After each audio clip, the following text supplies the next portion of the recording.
So as you can see from those videos, specifications is basically detailing an item. Through the car, it showed going around the car, and it showed the side view and the front view, and then it showed details of how many people could sit in the car and the engine side.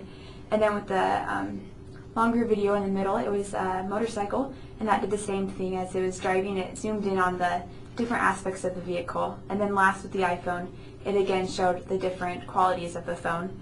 And to relate that to interior design specifications, we detail the furniture or whatever is going inside the house.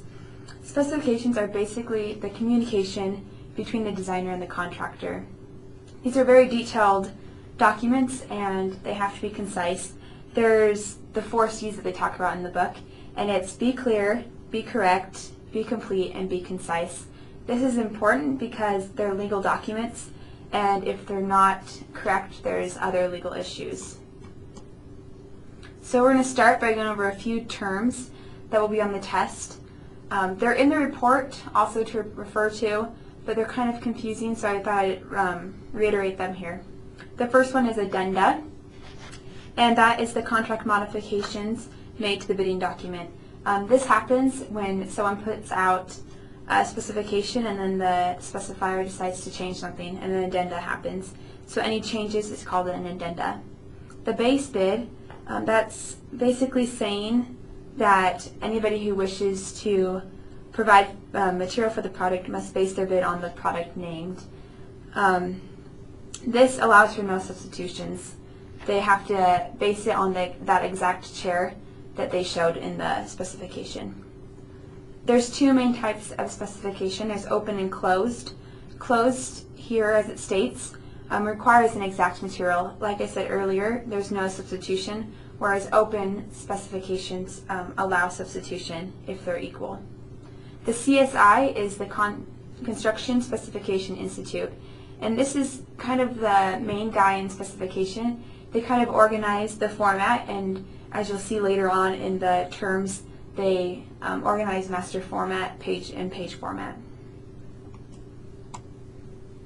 The CPSC is the Consumer Product Safety Commission, and this was created in 1972, and they regulate the FFA, which we'll discuss later on in the slideshow. Then there is defective specification, and these are specs that fail to clarify what is expected of the contractor or how an item should work, so they're defaulty specs. There's the DOC, which is the Department of Commerce. This is a little bit longer explanation, but they have a mandate over specs, and it's they have a broader hand over jobs and growth and opportunities. Descriptive spec. These are the largest and most difficult specs. A specifier must have knowledge in all areas because they're the most detailed. Every aspect of the item must be spec'd.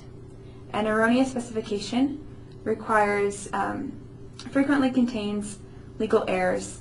So again, this is a spec that was not correct. Then there's the FFA. This was passed in 1953, and it started with flammable clothing, but now it also regulates interior furnishing, so anything having to do with upholsteries of couches or chairs or anything like that. For the language and the writing of specs, there's basically 2 ways to write specs. As you can see, the first one is an imperative mood, and this is when a sentence begins with a verb, and it eliminates shall. These are shorter sentences and not really correct English, but it makes the spec shorter. And a few vocab words down, it's the indicative mood, and this is the traditional sentence structure, and it's the one that's mostly used for specs. To go back up, there is impossible specification, and this is when a spec puts information out or requires criteria that is beyond the state of the art, so it's impossible to reach the criteria that they wrote. There's then the manufacturer's guide specification, and this is written to encourage and assist specifiers.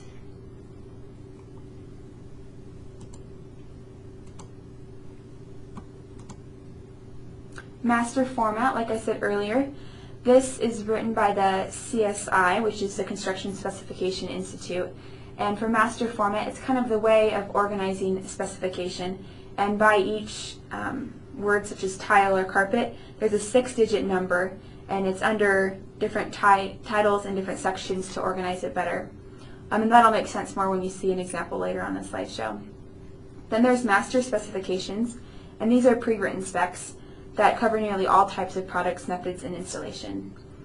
The modified or equal clause, this is relating to open specs, and it's basically, it says that if you have a chair that you specify and you write a specification for it, and then there's another chair that meets all the criteria and requirements, that chair can be substituted.